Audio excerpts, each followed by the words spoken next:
Et salut les copains, très bienvenue dans cette nouvelle vidéo. Aujourd'hui, on commence une série de vidéos un petit peu particulières qui vise à vous faire plonger dans le monde de l'Octogone.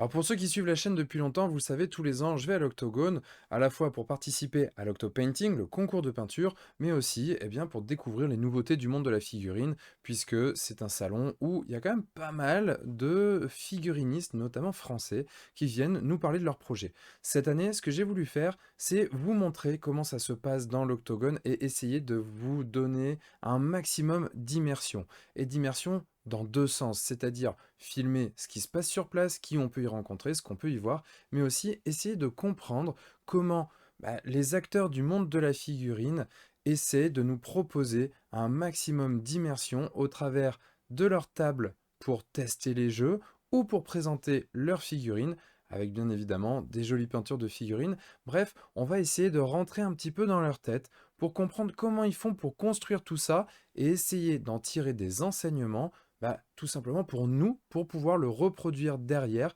chez nous, quand on veut faire des tables, des décors, ou simplement même peut-être les socles de nos figurines.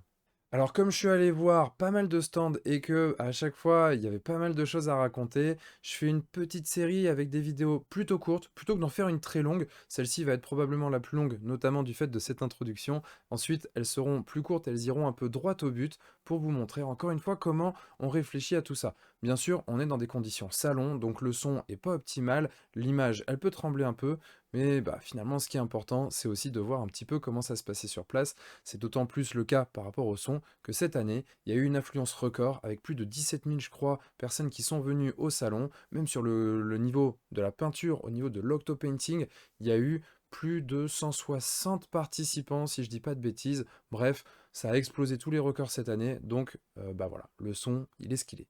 Allez, c'est parti, on se dirige du côté de Assion Studio avec Grégory qui va nous parler de la construction de ces tables qui franchement faisaient partie des plus belles du salon. On y va tout de suite. Et coucou, on est en compagnie de Grégoric. Ça va? Ça va, ça va. Troisième jour de salon, ça commence à Ouais, piquer. on commence à avoir les voix qui sont légèrement enrouées. Malgré les bonbons au miel. C'est clair, heureusement qu'il y en a d'ailleurs. Alors du coup, là, comment dire, l'objectif de cette vidéo, c'est de montrer un petit peu l'aspect immersif qu'on peut retrouver dans les salons. Parce que c'est vrai que chez soi, on n'a pas forcément la place, ou forcément le temps, ou forcément la possibilité de faire des tables qui sont hyper immersives. Et donc le fait de venir en salon, c'est aussi ça que ça permet. Ça permet par exemple de voir des tables comme celle-ci. Alors on la verra un petit peu mieux en la prenant sur un plan un peu plus large. Mais du coup, j'avais envie de m'arrêter ici avec Grégoric, justement pour parler un petit peu de la construction de ces tables et voir comment il a réfléchi tout ça pour vous offrir la meilleure expérience possible sur le salon. Alors déjà, peut-être on peut commencer par rappeler sur quel jeu on se trouve ici. Ouais, là c'est Sol Bregnard, une belle plaquette. Donc Sol Bregnard, c'est la version Medfan de Mars Code Aurora qui est encore en cours de développement mais qui devrait pas tarder à sortir. Donc là on est sur le stand de Alcyon Studio et on est un nouvel éditeur de jeux français spécialisé en jeux agnostiques, donc jeux où on va jouer avec les figurines qu'on veut, donc réutiliser les figurines qu'on a chez soi. Et quelque part, on va aussi réutiliser les décors qu'on a chez soi. Et là, ça va être un peu le thème sur la présentation de cette table, c'est-à-dire que c'est pas une table qui a été faite spécifiquement pour jouer à Solbregna, c'est pas une table qui a été créée spécifiquement pour le salon. En fait, c'est des décors que j'ai chez moi déjà. Et c'est des décors qui ont été faits à plusieurs périodes et qui se sont agglomérés. La collection a grandi au fur et à mesure des années.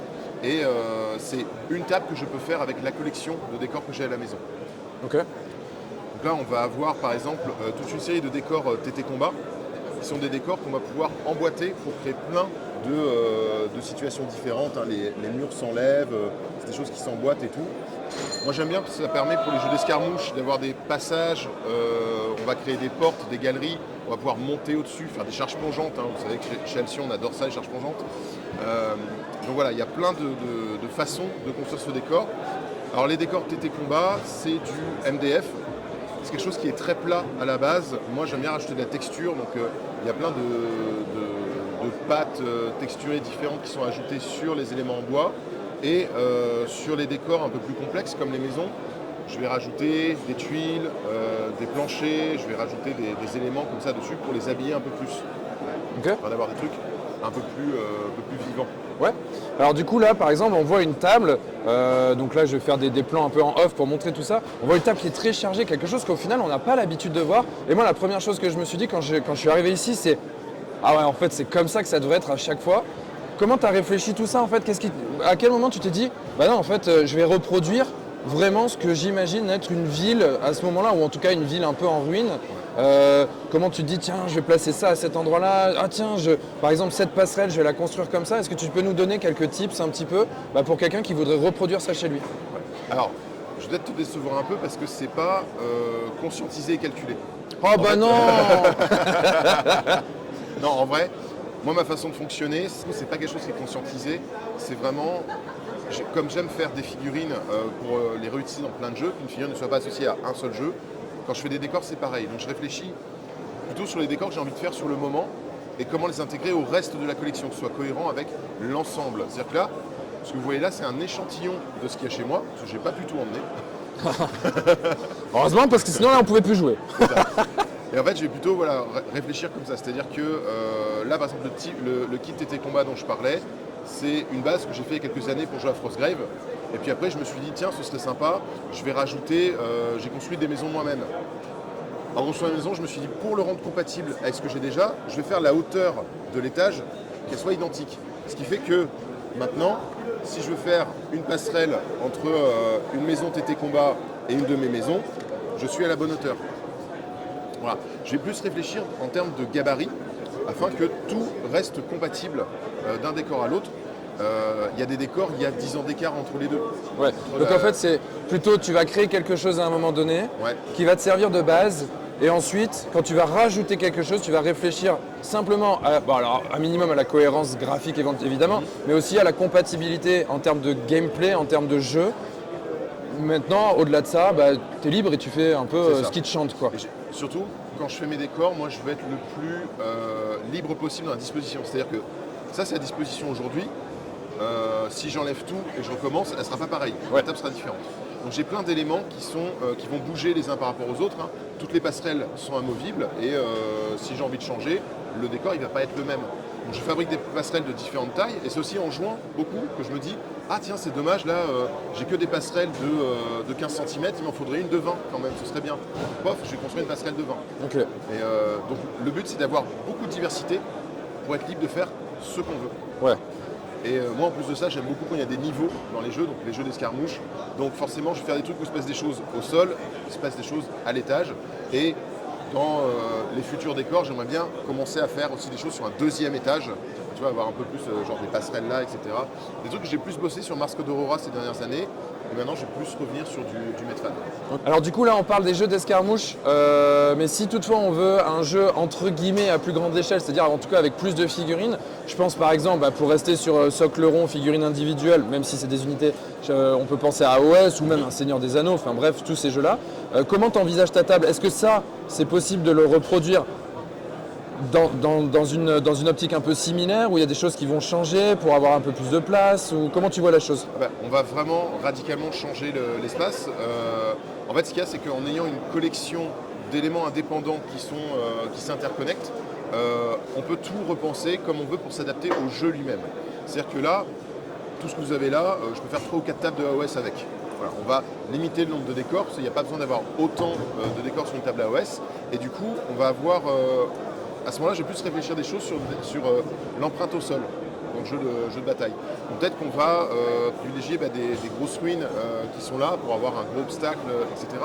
Ou alors, à ce moment-là, j'aime bien privilégier des décors qui sont assez hauts aussi.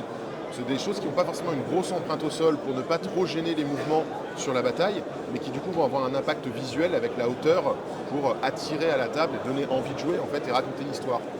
Et l'important c'est d'avoir des éléments de décor qui vont se répondre les uns les autres afin de créer une ambiance pour favoriser l'immersion et pour raconter une histoire. Et si effectivement je joue sur une table où il va y avoir un rocher, une fontaine et une bibliothèque, ça n'a peut-être pas beaucoup de sens, quoi. Tu vois, alors que si j'ai une cathédrale en ruine, les restes d'un cimetière et tout, tu vois, ça commence à raconter une histoire. Ok, donc là on passe sur un autre format de table. Ici on est sur du 60 par 60. Ça c'est Forbidden Psalm, c'est ça? Exactement. Je l'ai bien prononcé. Je crois. Moi, Je je crois. commence mal alors. Et donc ce qu'on voit, c'est que c'est des tables qui sont évidemment plus petites, hein, on parle de 60 par 60, mais aussi plus épurées, et malgré tout qui sont assez canons, je trouve, qui racontent une jolie histoire. Là du coup, quand on le compare par exemple à cette table-là qui est beaucoup plus chargée, comment tu réfléchis ici pour obtenir ce style de table qui raconte une histoire tout en ayant moins d'éléments? Ouais. Alors là, je suis parti dans une direction un peu différente justement. Donc ce sont les décors Warcry, c'est la boîte Cœur de Gure. Et en fait, j'avais la boîte en réserve à la maison qu'on m'avait offert. Et à un moment, je commence à bosser sur le plateau pour Forbidden Soul en ayant un plateau donc 60 par 60, un truc un peu canon là, avec les pavés et tout. Donc ça, il y a un tuto que vous pouvez retrouver sur ma chaîne.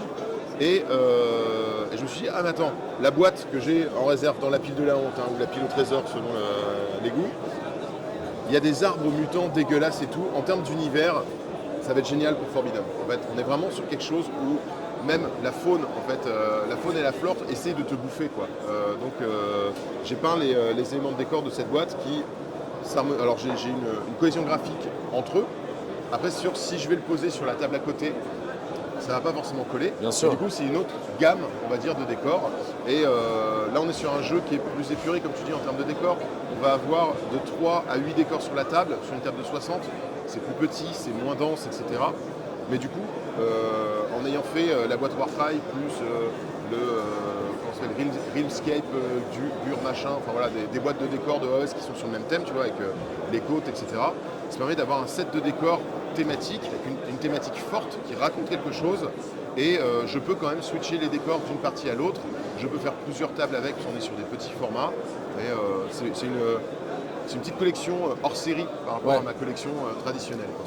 Et du coup, qu'est-ce que tu fais pour avoir par exemple plusieurs tables possibles? Tu te fais une base là sur cette table, tu fais une base qui est quand même entre guillemets un peu passe-partout, sur laquelle tu peux poser des éléments de décor qui eux vont imprégner l'ambiance. Ouais. Ok, d'accord. Ouais. Je pars plutôt sur quelque chose voilà, de réutilisable en fait.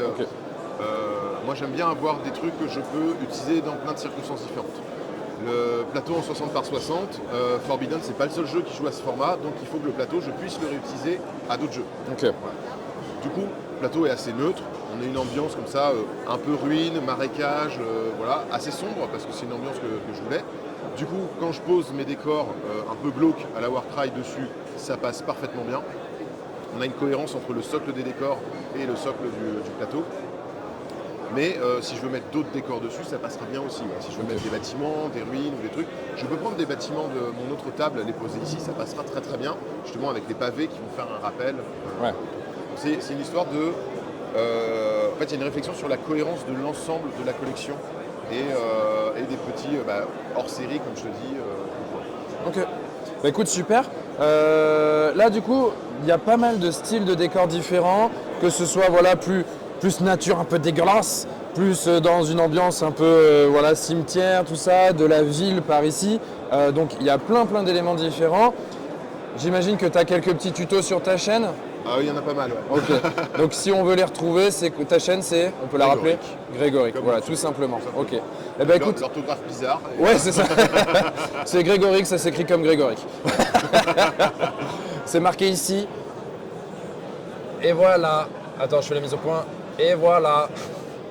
Bon, en tout cas, merci à toi, c'était super intéressant. Merci. Ça permet aussi de voir le salon sous un autre angle de vue, ce côté très immersif que je trouve hyper intéressant. Ça donne beaucoup d'idées qu'on rapporte chez soi, qu'on peut reproduire pour se faire des tables de fou, pour être encore plus plongé dans ces games quand on les fait. Donc super intéressant. Là, je vais aller me diriger sur d'autres stands parce qu'il y a d'autres stands qui ont fait des tables qui sont super cool. On va voir ça tout de suite. Merci beaucoup, Grégoric. Merci je te souhaite un très bon salon. Bon salon, à bientôt. Salut. Et voilà les copains pour cette première vidéo. Alors comme je le dis, il y en a d'autres qui vont suivre. Je vais probablement les poster, probablement un peu tous les jours en fait. Donc restez connectés sur la chaîne. Si bien sûr vous voulez pas louper les prochaines, n'hésitez pas à vous abonner, à liker la vidéo si elle vous a plu, à la partager, à mettre vos questions dans les commentaires si vous en avez, à vous rendre sur le blog apprendre-la-peinture-sur-figurine.com où j'ai toujours en téléchargement gratuit le petit guide du débutant en peinture sur figurine.